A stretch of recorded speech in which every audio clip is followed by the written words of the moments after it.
Assalamualaikum warahmatullahi wabarakatuh.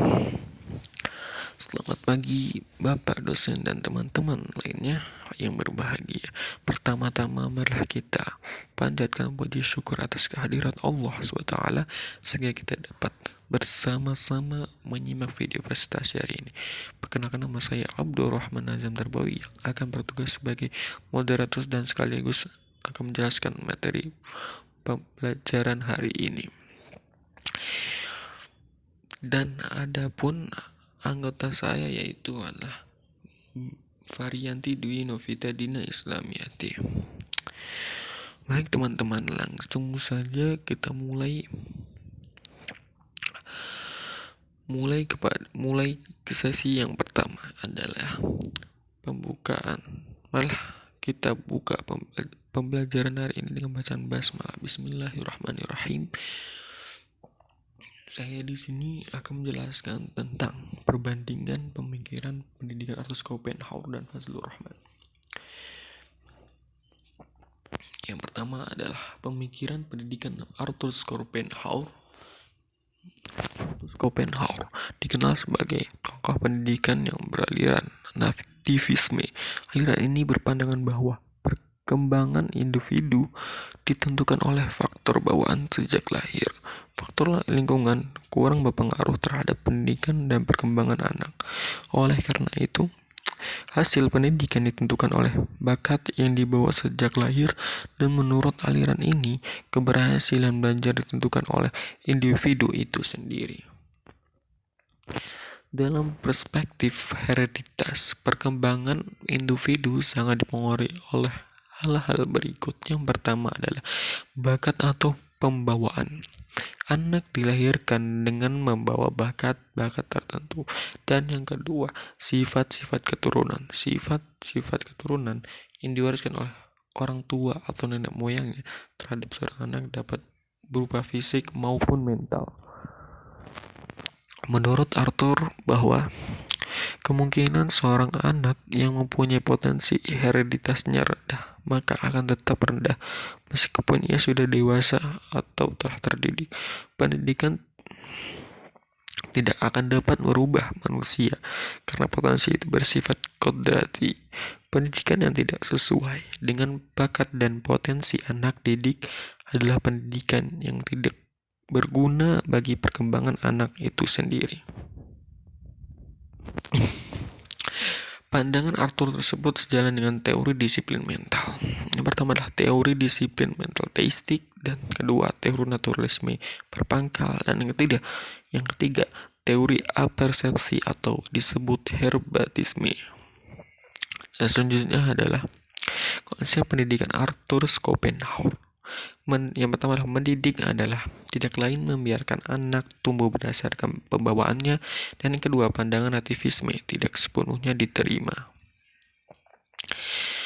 Dan selanjutnya adalah penjelasan tentang pemikiran pendidikan Fazlur Rahman. Fazlur Rahman adalah ilmuwan yang historis yang berkembang dalam pengalaman dan pemikiran yang seiring dengan zaman dan lingkungannya. Kematangan dalam pengalaman dan pemikiran membuat Rahman semakin mapan sebagai pembaharu objektif dan kritis, meskipun ongkos untuk itu ia bayar mahal seperti dituduh westernis, orientalis, bahkan dituduh sebagai mungkir Al-Quran. Menurut Fazlur Rahman, menyebabkan kemerosotan gradual standar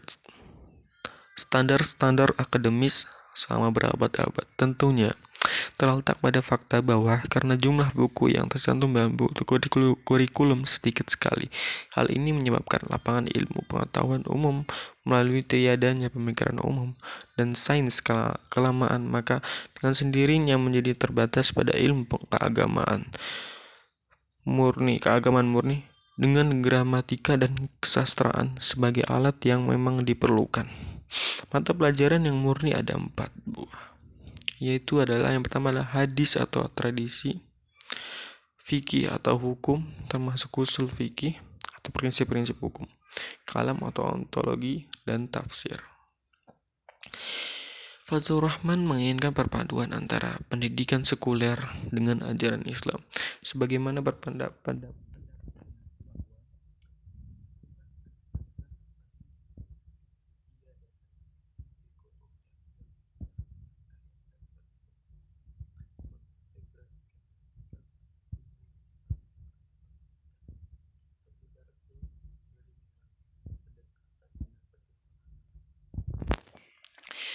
pertama, membangun karakter peserta didik dengan nilai-nilai Islam secara individual dan kolektif. Yang kedua, mengadopsi pendekatan modern yang telah memiliki level tinggi dengan mentransformasikan pendekatan Islam. Kaitannya dengan metode pendidikan, bukan hanya sekedar menghafal dan mengulang-ulang pelajaran. Dalam hal ini, Fazlur Rahman ingin mengembangkan sistem halaqah atau lingkaran belajar karena dengan sistem halaqah akan mengembangkan sifat saling pengertian dan bekerjasama bagi pelajar. Menurutnya, pengetahuan adalah sesuatu yang harus diperoleh dan dicapai sehingga para pelajar harus lebih aktif dalam mencapai ilmu pengetahuan. Fazlur Rahman menyatakan bahwa untuk memahami dan menafsir Al-Quran dibutuhkan kajian terhadap sisi historis dengan menyajikan problem kekinian ke konteks turunnya Al-Quran.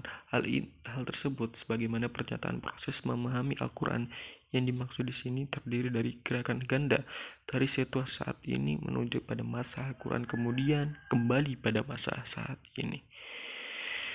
Tujuan pendidikan Fazlur Rahman menginginkan pendidikan dapat menjadi sarana mengembangkan sifat kreatif peserta didik sehingga semua pengetahuan yang diperolehnya akan menjadikan ia memperoleh kebaikan umat manusia untuk menciptakan keadilan, kemajuan, dan keteraturan dunia, menyelamatkan manusia dari diri sendiri, oleh diri sendiri, dan untuk diri sendiri.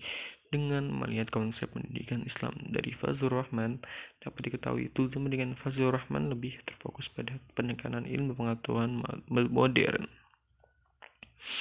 Dan selanjutnya adalah penjelasan tentang perbandingan pemikiran pendidikan Arthur Schopenhauer dan Fazlur Rahman.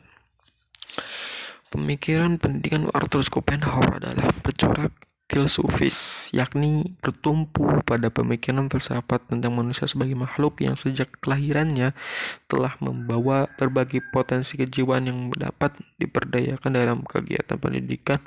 Kegiatan pendidikan atau belajar menurut Schopenhauer bertolak dari teori disiplin mental teistik, disiplin mental humanistik, naturalisme, dan persepsi yang masing-masing memiliki karakter yang hampir bersama. Dan selanjutnya adalah konsep pendidikan Islam. Fazlur Rahman menginginkan hendaknya bukan hanya aspek kognitif yang dikembangkan dalam diri peserta didik, tapi juga aspek efektif dan psikomotorik. Pendidikan bukan hanya sekedar gedung sekolah, perpustakaan, ataupun struktur sekolah serta lembaga pendidikan Islam, tapi juga sebagai intelektualisme Islam. Bagi Rahman, intelektualisme Islam merupakan esensi dari perguruan Islam tinggi dan diyakini sebagai pertumbuhan suatu pemikiran Islam yang memadai. Sekian dari presentasi dari kelompok saya. Bila ada banyak salah atau lebihnya, saya mohon maaf. Akhirul kalam, wassalamualaikum warahmatullahi wabarakatuh.